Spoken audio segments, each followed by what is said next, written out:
Hi, welcome back to the channel. We are looking at the third part of this little book here. I'm going to, as I did in the last two videos, read you 3 excerpts and provide some commentary.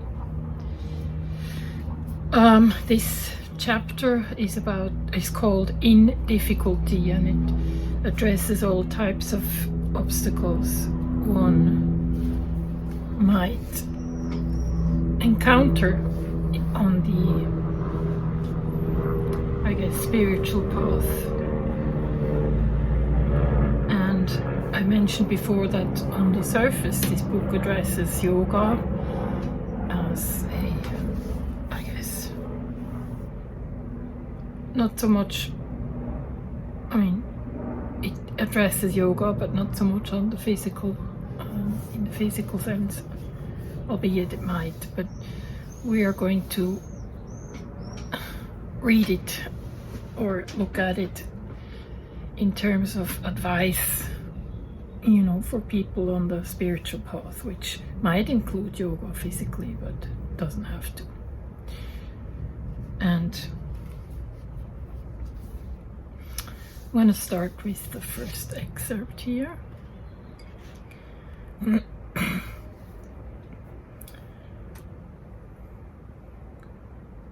The entire oblivion of the experience means merely that there is still no sufficient bridge between the inner consciousness, which has the experience in a kind of samadhi, and the exterior waking consciousness.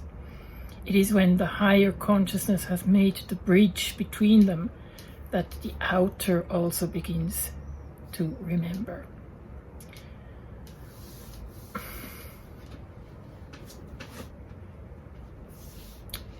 This addresses, in my opinion, the fact that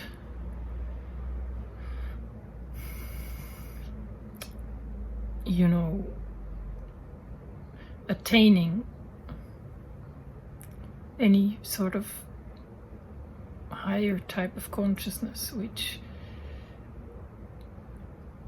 isn't meant in terms of hierarchy, when I say higher, but just another quality of, or another type of consciousness, if you will, like a wider type of consciousness.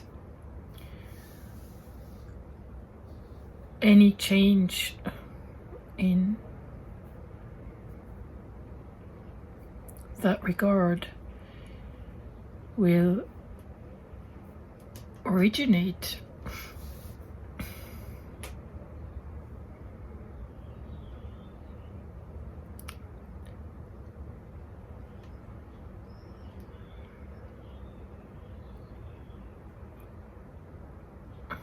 I guess you could say in a higher dimension as well. So it's hard to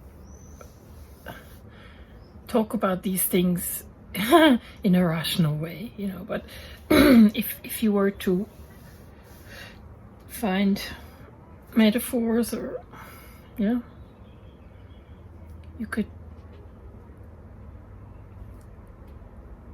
could probably use the metaphor of water, because water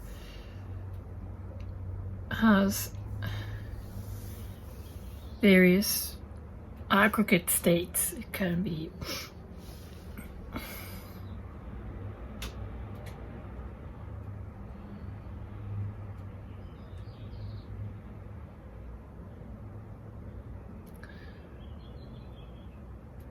gas-like, right? In terms of being a mist, or it can be liquid in terms of rain, or it can be solid in terms of ice. So if ice is equals with matter, with our physical body, well, I suppose water already is physical, but so if water and ice are physical, then the gas is the metaphysical, so the mental, if you will. And I think any sort of gain in consciousness starts in the metaphysical realm. It doesn't start in the physical. So in the beginning, any kind of change in your state of consciousness will feel pretty elusive, you know.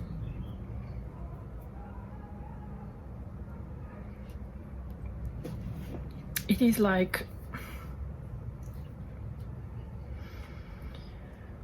when you have a very vivid dream and you wake up and you have this time window in which you could potentially remember the dream, and if you sort of miss that time window, you won't be able to remember the dream. So you can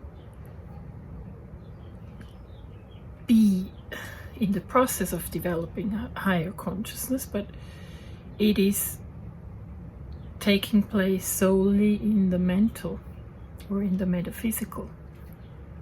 So it's almost like you would be dreaming about the higher state of consciousness night after night after night. But when you wake up, it's gone. So it's almost non-existent to your waking consciousness. So what he says here is that he distinguishes between inner and outer consciousness.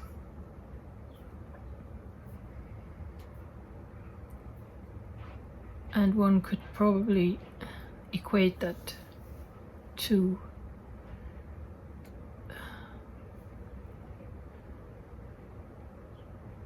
different states of mind. So it's like the waking state and the sleeping state. So in order to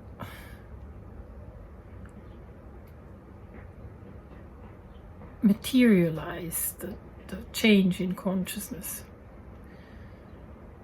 in order to reify it, you know, make it a thing, make it a reality in this four-dimensional space of ours,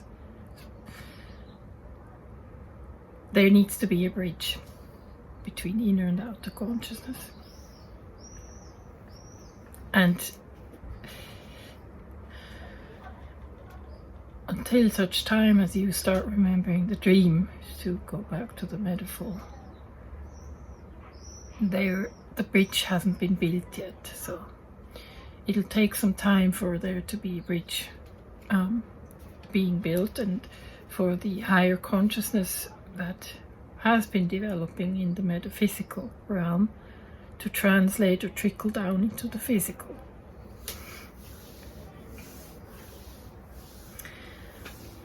And talking about dreams, we've discussed that before I'm trying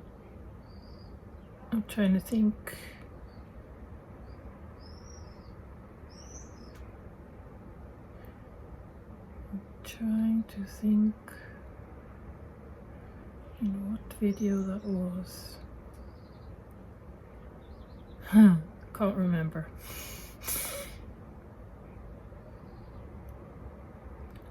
But I was showing you different brain waves or brain states that we have as humans, and it is almost like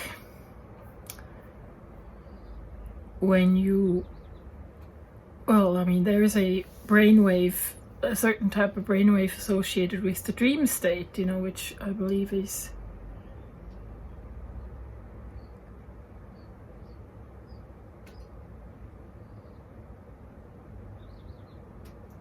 delta? Not sure.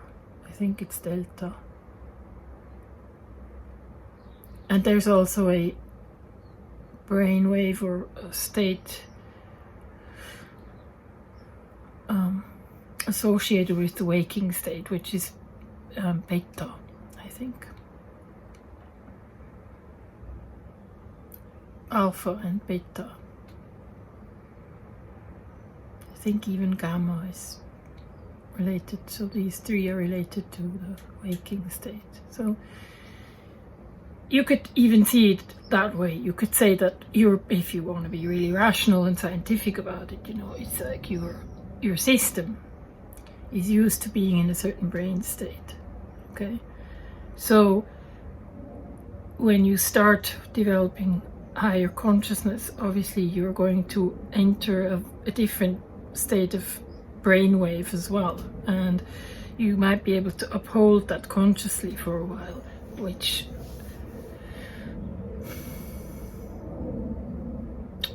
I think, I'd have to look it up again. I think it might have been theta, the brainwave for meditation. So so you will have to build a bridge, between the metaphysical and the physical in order to realize such a higher state of being. And at some point you sort of transition into that other brain state being your main brain state from which you function.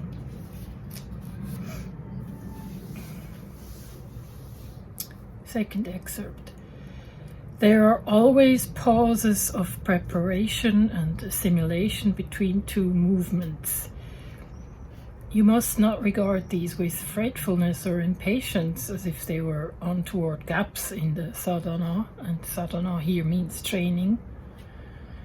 Besides, the force rises up, lifting part of the nature on a higher level and then comes down to a lower layer to raise it. This motion of ascent and descent is often extremely trying because the mind partial to an ascent is a straight line, and the vital eager for rapid fulfillment cannot understand or follow the intricate movement and are apt to be distressed by it or resent it. But the transformation of the whole nature is not an easy thing to accomplish, and the force that does it knows better than our mental ignorance or our vital impatience. The main takeaway here is that, as with so many things, enlightenment isn't linear, as much as healing isn't linear, or any type of growth isn't linear, but it's probably circular or wave-like. So there's going to be fluctuations, over time. And I think it can be pretty frustrating. Well, let me put it that way. For the portion of you that isn't enlightened yet, so for the ego portion of you, it's going to be really frustrating to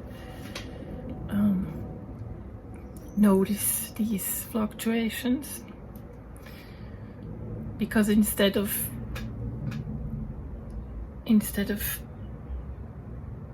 giving yourself to the flow of a wave, you are attached to an outcome still.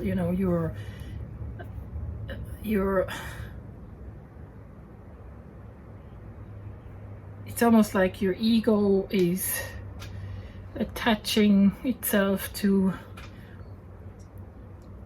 experience after experience after experience on that ride of that wave. So trying to translate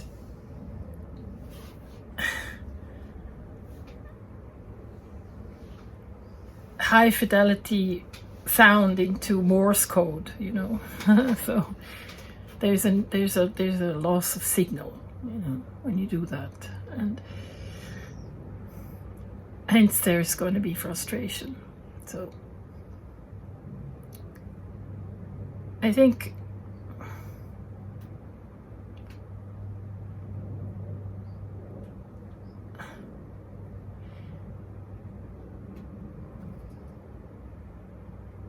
once you're on this journey, or one could also say once you start riding that wave of higher consciousness,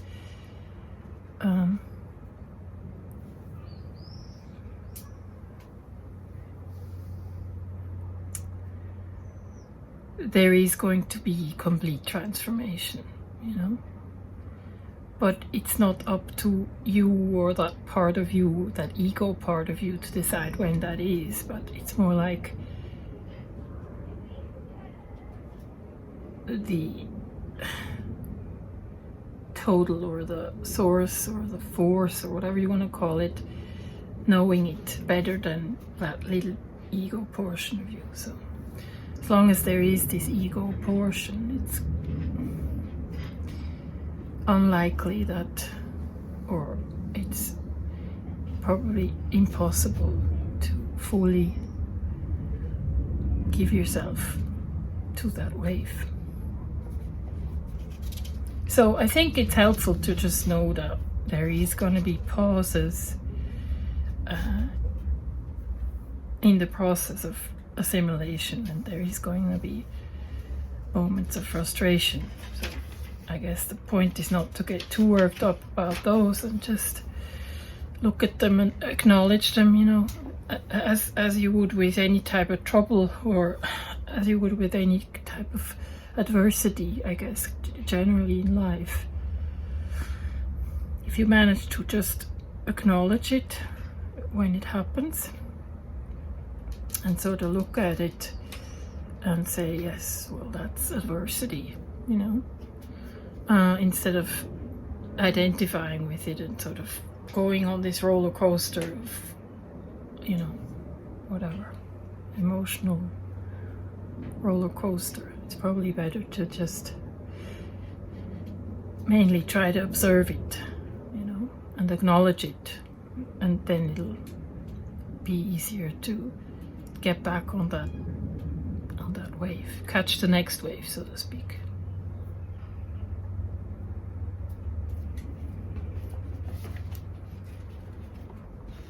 Third excerpt. The cry you heard was not in the physical heart, but in the emotional center. The breaking of the wall meant the breaking of the obstacle, or at least of some obstacle there between your inner and your outer being. Most people live in their ordinary outer ignorant personality, which does not easily open to the divine. But there is an inner being within them, of which they do not know, which can easily open to the truth and the light. But there is a wall which divides them from it, a wall of obscurity and unconsciousness. When it breaks down, then there is a release. The feelings of calm, joy, which you had immediately afterwards, were due to that release. The cry you heard was the cry of the vital part in you, overcome by the suddenness of the breaking of the wall and the opening.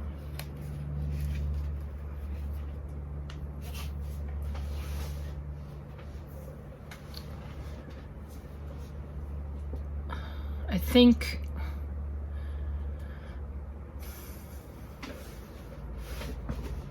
it is important to address and really to validate these points of distress, and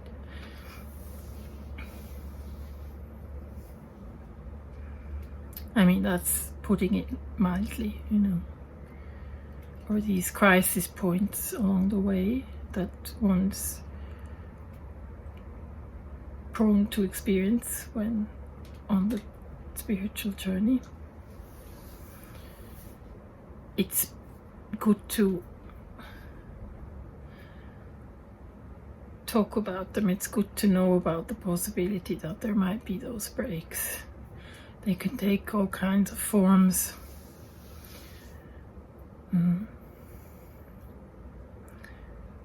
They can be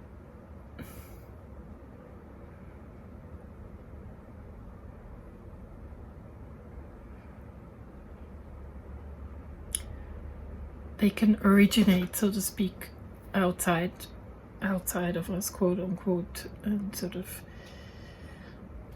be more like a situation that manifests itself in our everyday experience, which can be quite catastrophic moments, you know. Or they can originate within us, you know. And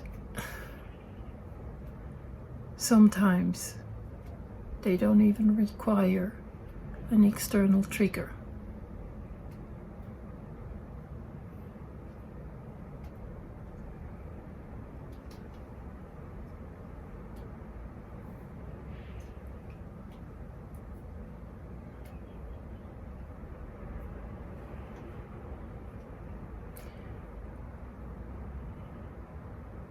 They can feel, I think that's what is being alluded to, they can feel quite visceral, you know, in terms of you really can feel that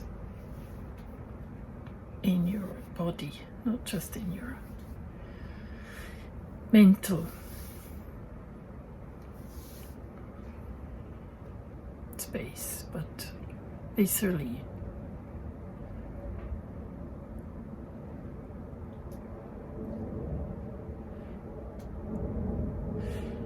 And I think what's really valuable in this passage here is to regard those moments, and even if you can only do that in hindsight, because it'll probably be hard, if not impossible, to realize that when it's happening. But in hindsight, you will realize that those were the moments when when a big obstacle, a big wall was taken down, you know.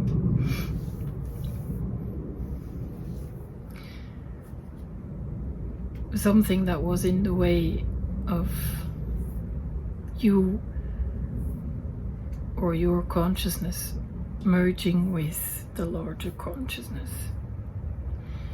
And as it so happens for us humans, that usually is associated with the breaking down or the breaking down of parts of the ego.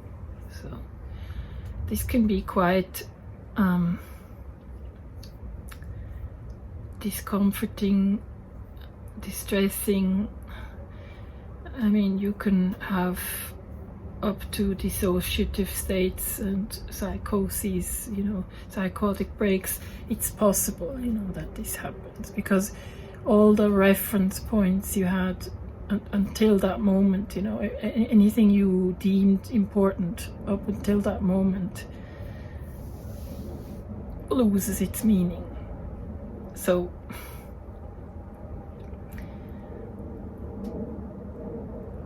your ego consciousness is depending on having points of reference, you know, whether that be in your past or in a projected future, but it's hardly ever in the now.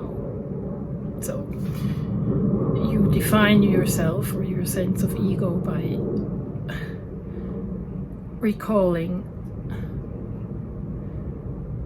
memories you associate with that image you would like to have of yourself, which is your identity or your ego consciousness, or you associate, or that ego sort of is constituted by such past moments, but also past reference points, but also reference points in the future, you know, aspirations you might have, or goals you would like to reach. And so neither of them are ever in the now, which is the only actual true existence, you know.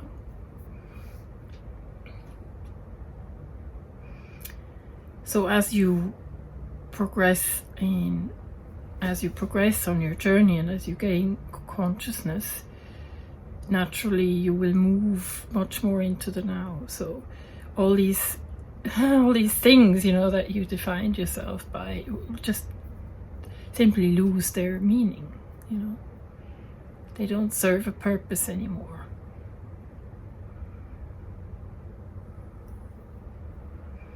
And that can be quite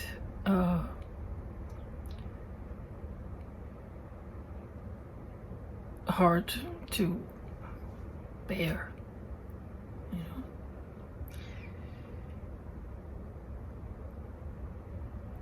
Depending on how much you were identified before that crisis point.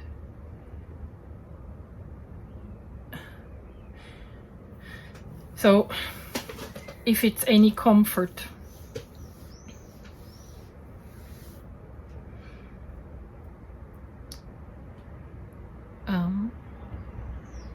just know that it's something that happens to each and every one of us on the journey, and that when you bring it behind you and when you're able to sort of look back at it, you will find that it was the best thing that could happen to you, because it was your point of liberation, you know. And I hope that by talking about these things, we make this whole process that I personally believe we all have to go through at some point much more bearable, because we can at least know that we're not the only ones going through that, and we do have some kind of explanation offered by those who have gone before us.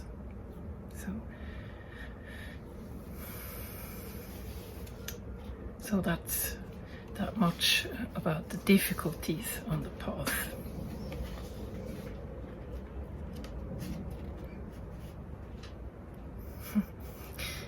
The next chapter is gonna be juicy. It's gonna be on desire, food, and sex. Maybe I'll leave that one out. Who knows? No, gonna do it. Okay, so have a good day, and I'll see you next time.